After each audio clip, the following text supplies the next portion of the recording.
Hallo und herzlich willkommen bei Sugar Princess. Heute zeige ich euch eine einfache Nuss-Sahnetorte und diese besteht aus einem fluffigen Nussbiskuit und einer ganz einfachen Füllung aus schöner Vanillesahne und Aprikosenkonfitüre und natürlich außenrum der Dekoration aus Nusssahne und oben auf den Rosetten mit den gerösteten Haselnüssen. Ja, und das ist eine fantastische Torte für Herbst und Winter. Im Sommer wird sie vielleicht eher nicht gebacken, aber jetzt ist genau die Zeit dafür und wir starten gleich mit der Zubereitung des fluffigen Nussbiskuits. Als erstes habe ich mir meine Springform mit einem Backpapier bespannt hier unten. Das ist eine 24 cm Springform. Ihr könnt aber auch eine 26er benutzen. Und ich habe mir den Ofen schon mal vorgeheizt auf 180 Grad Ober- und Unterhitze. So, als erstes geben wir uns die 6 Eiweiß in eine Schüssel. Die sollten Zimmertemperatur haben. Da kommt natürlich eine Prise Salz hinzu. Und die schlagen wir uns jetzt einfach wie immer beim Biskuit erstmal an und dann lassen wir uns den Zucker einrieseln.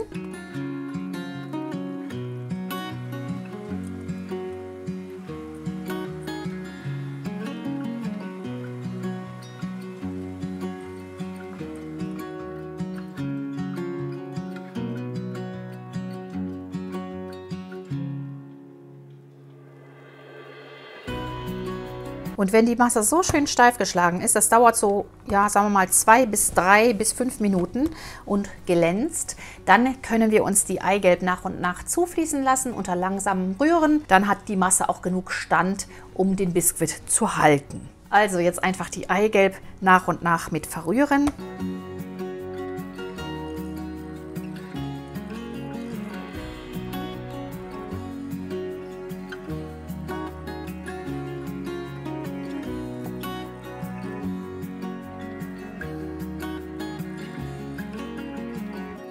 Sehr schön, ihr seht, die Masse hat immer noch gut Stand. Jetzt können wir unsere gerösteten und gemahlenen Haselnüsse hier rüber geben. Mit dem Mehl vermischt. Wenn ihr mögt, auch gerne in 2 Portionen. Muss aber nicht unbedingt sein. Etwas Vanillepaste. Und wer mag, kann auch noch einen Hauch Zimt hinzugeben. Backpulver. Das Ganze jetzt einfach gerade unterheben mit dem Spatel, wie immer bei Biskuit. Schön vorsichtig.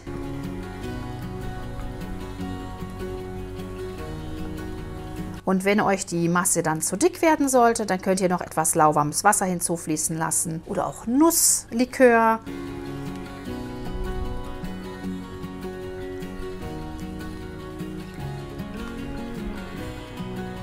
Nur so lange rühren, bis alles Nussmehl verrührt ist. Dann nicht mehr weiter rühren, sonst verliert das Ganze seine Fluffigkeit. Ich gebe jetzt noch 1-2 Esslöffel warmes Wasser hinzu, damit die ganze Masse etwas flüssiger wird und sich besser in der Form dann verteilt und der ganze Boden etwas, wie soll man sagen, ja noch feiner wird. Einfach gerade nur unterrühren. Das mache ich ganz oft. Man kann auch Milch nehmen oder irgendein Likör, was dazu passt. Also wenn euch der Boden, wenn die Masse zu dick wird, dann kann man einfach noch ganz vorsichtig etwas Flüssigkeit beigeben. Bis man sieht, das hat die richtige Konsistenz, dass es sich gut in der Form verteilt. Gucken, dass noch die restlichen Nussnester aufgestochen werden, falls noch was zu sehen ist. Und dann kann das Ganze auch schon in den vorgeheizten Ofen und ungefähr 30 bis 35 bis 40 Minuten backen. Je nach Ofen. Bitte so ein bisschen dabei bleiben, den Ofen während des Backvorgangs nicht öffnen, denn sonst fällt der Biskuit zusammen. Und er sollte auch jetzt sofort gebacken werden, denn auch wenn so eine Biskuitmasse lange steht, dann geht sie nicht mehr richtig auf und ihr habt keine Freude an eurem Biskuit. Alles in unsere vorbereitete Form geben. Und die Masse hat jetzt bei mir genau die richtige Konsistenz. Schön fluffig, aber auch nicht zu fest. Das könnt ihr auch bei meinem anderen Biskuitrezept ganz genauso machen. Einfach ein bisschen Wasser oder Milch hinzufügen, wenn euch aus irgendeinem Grund dann doch zu wenig Flüssigkeit dabei ist. Es ist manchmal so, wenn die Eier zu klein sind, dann passt das Verhältnis nicht mehr. Dann einfach noch ein Löffelchen Milch oder Likör oder einfach lauwarmes Wasser unterrühren. Jetzt das Ganze noch schön glatt rütteln oder glatt streichen. Wenn die Masse richtig ist, lässt sie sich eigentlich fast ganz ohne Probleme verrütteln. Also daran seht ihr auch, hey, meine Masse ist diesmal richtig gut geworden. Und hier, ihr seht, das verschiebt sich alles so schön und wird ganz glatt. Und dann ist es richtig. Also die Konsistenz muss im Grunde immer so sein, dass die Masse nicht kleben bleibt und stehen bleibt, sondern dass es sich wirklich so bei leichtem Rütteln verteilen lässt. Und jetzt können wir backen.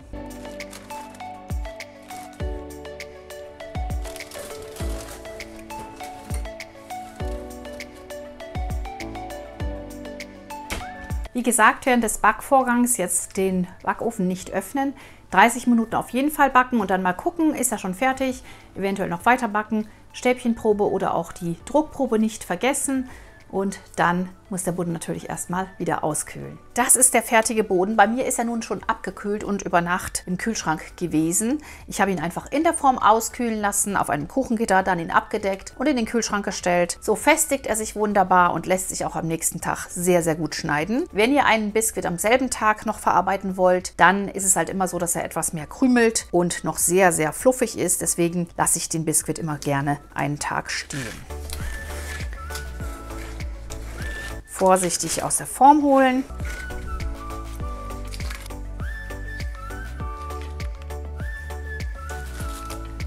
Super, super hoch geworden. Sehr schöner Biskuit. Wir ziehen uns das Backpapier vorsichtig ab.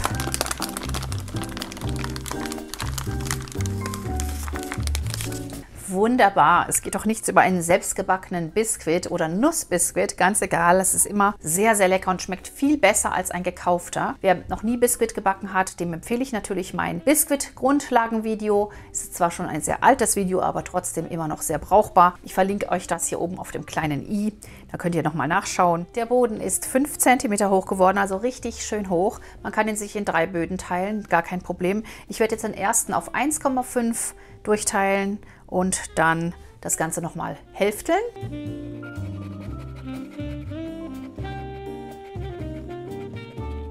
Und ihr seht, wie einfach das dann durchgeht, wenn der Boden schon schön gekühlt ist.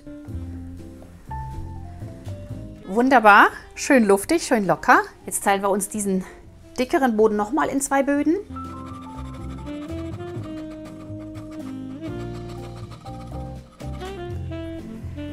Und so haben wir jetzt 3 wunderbare Böden, mit denen wir super arbeiten können. Den ersten legen wir uns jetzt auf eine Tortenpappe. Wir geben uns die kalte Sahne in eine kalte Schüssel.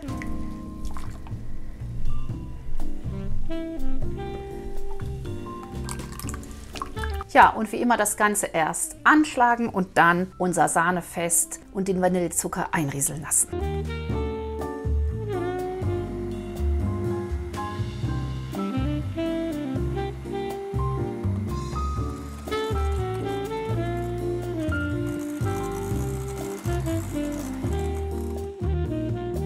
Und jetzt kommt es darauf an, dass die Sahne wirklich so steif geschlagen ist, dass ein Messerschnitt sichtbar bleibt oder dass einfach die Form so stehen bleibt. Nicht zu Butter schlagen natürlich, aber sie muss wirklich richtig fest sein. Und jetzt können wir uns die Torte auch schon füllen mit dieser ersten Sahne. Und dann werden wir uns die zweite, die Nusssahne, zubereiten. So, bevor wir nun die Torte mit der Sahne füllen, werde ich mir den Boden, also alle Böden, mit einer Aprikosenkonfitüre bestreichen. Ihr könnt da jede beliebige Lieblingskonfitüre nehmen, die ihr wollt. Ihr könnt auch natürlich im Herbst und Winter Marzipan hier auflegen, also eine Aprikotur und dann Marzipan und dann die Sahne. Das pimpt die Torte dann noch mehr auf. Also dieser Nussbiskuit ist quasi ein Grundrezept und dieses Grundrezept könnt ihr dann mit verschiedenen Füllungen wunderbar aufpeppen. Wir geben uns etwas Konfitüre hier auf den Boden, streichen die schön in den Boden, in die Poren ein. Einfach, dass noch so eine fruchtige Komponente hinzukommt. Und ich finde, Aprikose harmoniert sehr, sehr gut mit Nüssen. Wunderbar, sehr lecker. Jetzt können wir uns schon einen Ring hier um den Boden stellen. Wie immer schön festziehen, aber nicht zu fest, weil ja noch die anderen Böden auch reinpassen müssen. Biskuit verformt sich sehr leicht. Und jetzt nehmen wir von unserer Vanillesahne einen Teil ab, denn diesen Teil brauchen wir nachher für die Rosetten oben auf. Das heißt, ihr könnt euch ungefähr 100 Gramm schon mal in einen Spritzbeutel mit Stern- oder Rosentülle füllen und den Rest, den werden wir uns jetzt hier reinfüllen. So, ich habe mir schon meine Sahne abgenommen für die Verzierung und der Rest Sahne kommt jetzt hier, wie gesagt, auf den untersten Boden.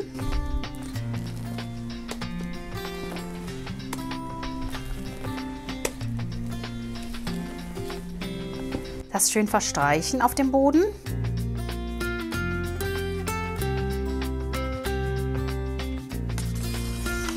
Schauen, dass alles wirklich schön glatt ist, dass wir eine schöne gleichmäßige Schicht bekommen.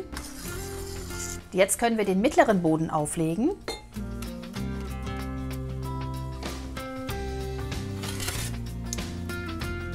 Vorsichtig und sanft andrücken. Und hier kommt jetzt wieder die Konfitüre oben auf.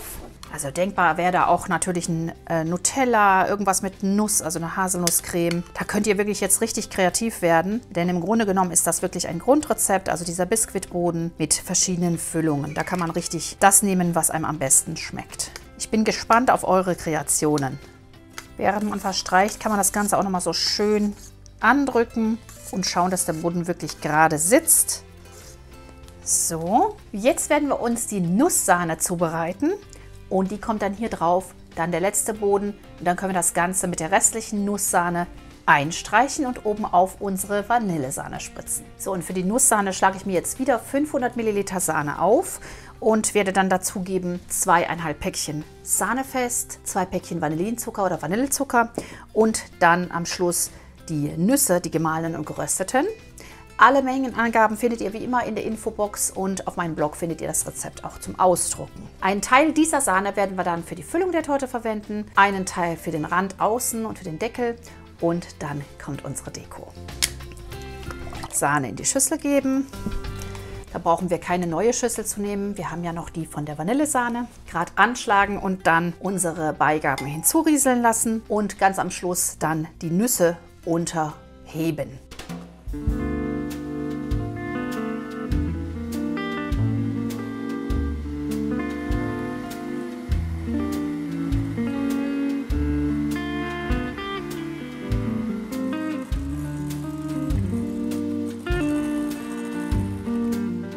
Die Sahne wieder sehr steif schlagen, dass sie einfach schnittfest ist. Jetzt werden wir uns hier die Nüsse, die schönen gemahlenen, gerösteten Nüsse hinzugeben und die gerade nur unterrühren, unterheben.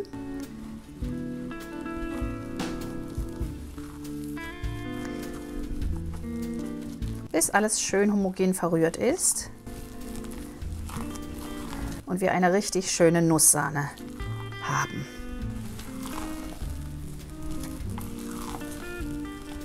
Sehr lecker. So, und jetzt können wir uns die Torte auch schon füllen und eindecken. Und dazu geben wir jetzt hier einen Teil der Sahne oben auf. Nicht alles, denn wir brauchen ja noch was für oben rum. Also sagen wir mal so, die Hälfte jetzt hier auf den Boden geben und die andere Hälfte fürs Eindecken zurückbehalten. So ungefähr. Das Ganze wieder schön glatt streichen.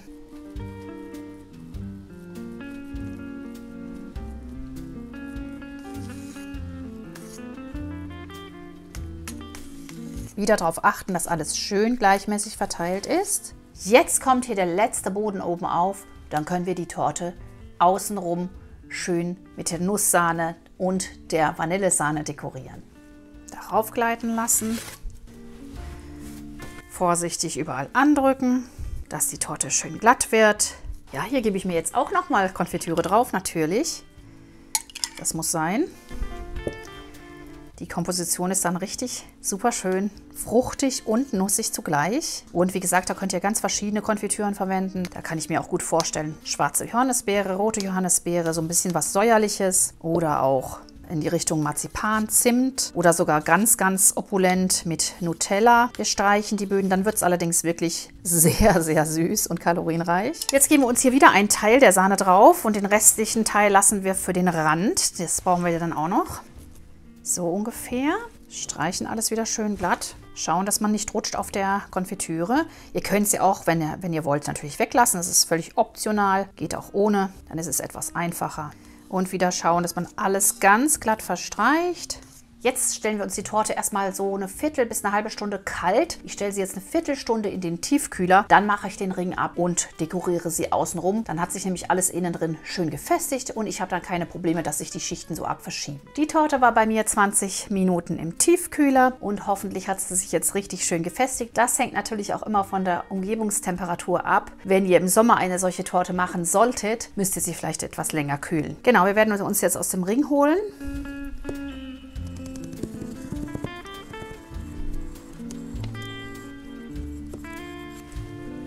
Den Ring vorsichtig öffnen, wie immer. Und Da ist unsere Nusstorte, der Rohling. Sehr schöne Optik, wie ich finde. Sehr festlich. Jetzt natürlich noch den Rand dekorieren mit unserer restlichen Randcreme, Nusscreme. Ihr könntet die Torte, so wie sie jetzt ist, natürlich auch so lassen. Das wäre dann sehr modern. Aber ich streiche sie jetzt noch ein, dass sie wirklich klassisch aussieht.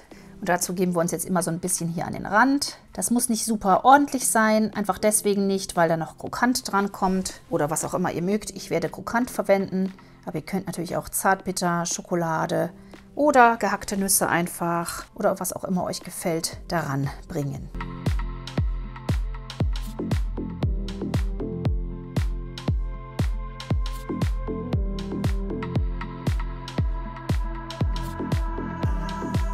Und wenn die Torte einmal so schön eingestrichen ist, dann ziehen wir sie uns noch gerade mit der Karte ab. Das muss jetzt nicht besonders akkurat sein, aber dass wir einfach ja eine glatte Kante haben oben. Und hier oben streichen wir uns ganz, ganz vorsichtig den Überstand noch ein. Zur Mitte hinweg streichen. Zwischendurch die Palette immer sauber halten.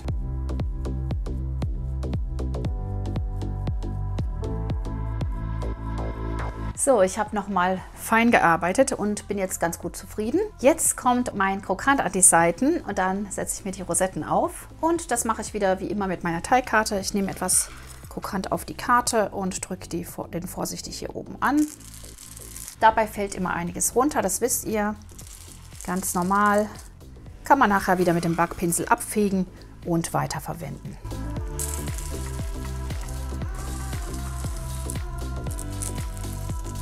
Und ihr seht, man kann immer so ein bisschen was auch wieder von vorne dann nehmen, von dem, was runtergefallen war und das dann andrücken, vorsichtig. Hier könnt ihr natürlich auch Zartbitterschokolade oder Nüsse andrücken oder auch Walnüsse. Also da ist wirklich der Fantasie keine Grenze gesetzt.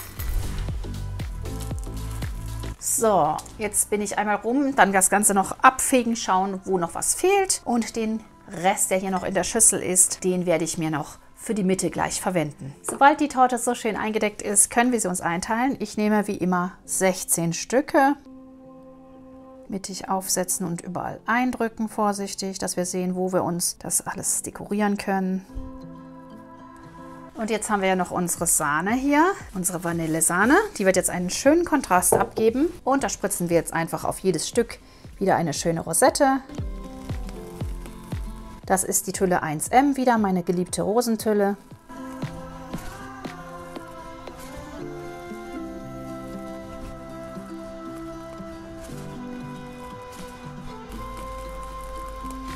Und die letzte. Und jetzt können wir uns in die Mitte unseren restlichen Krokant aufstreuen, wer möchte. Ganz klassisch. Und jetzt kommen noch die Tüpfelchen auf das i, nämlich unsere Haselnüsse. Die setzen wir jetzt einfach hier in die Mitte der Rosetten.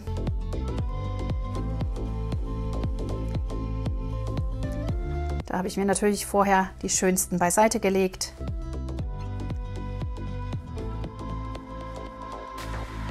Und die letzte. Und unsere Nusstorte ist fertig. Sie sieht einfach mega, mega klassisch aus. Ich werde sie jetzt vor dem Servieren unbedingt, ich nehme mir sonst nie die Zeit, aber diese Torte, weil sie einfach nur aus Sahne besteht, werde ich in den Tiefkühler stellen, noch für eine halbe Stunde. Ihr macht das auch so, eine Stunde in den Kühlschrank, dann ist sie fertig zum Anschneiden.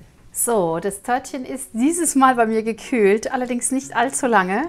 Eine halbe Stunde draußen auf der Terrasse bei 10 Grad. Mal schauen, wie es sich jetzt macht beim Anschnitt.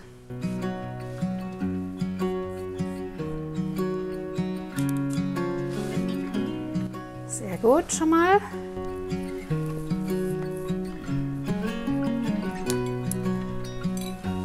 Und jetzt gucken wir mal, wie sie rauskommt.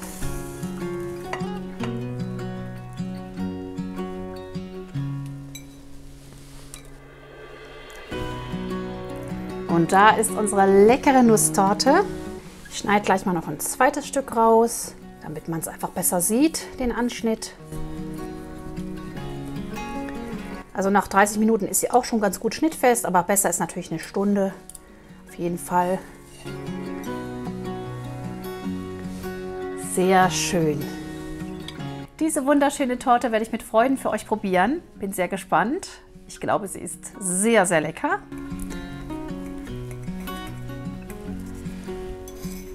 Total schön, die Schichten.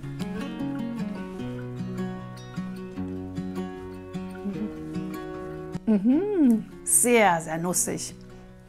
Gleich noch mal ein Stück probieren.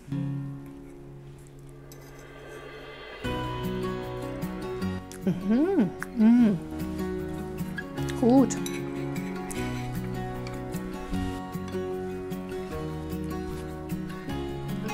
Also die Torte schmeckt sehr, sehr nussig, natürlich. Der Boden ist super fluffig und schmeckt schön nach den gerösteten Haselnüssen. Die Sahne zwischendrin ist wunderbar leicht. Und unbedingt müsst ihr auch eine Marmelade hineinfüllen. Aprikose schmeckt sehr gut dazu.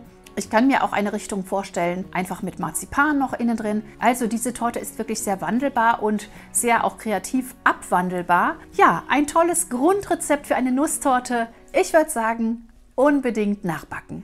Das war die wunderschöne Nuss-Sahnetorte, eine sehr, sehr klassische Torte und wunderbar. Viel Spaß euch beim Nachbacken, schickt mir gerne eure Fotos und wenn euch das Rezept gefallen hat, dann bitte lasst einen netten Kommentar da, ein Däumchen nach oben. Wir sehen uns wieder in 2 Wochen erst, denn ich fahre jetzt mit meinen Kindern in die Faschingsferien und deswegen gibt es dann erst wieder in 2 Wochen das nächste Tortenvideo. Ja, bis dahin, bleibt gesund, alles Gute, viel Spaß beim Nachbacken und tschüss!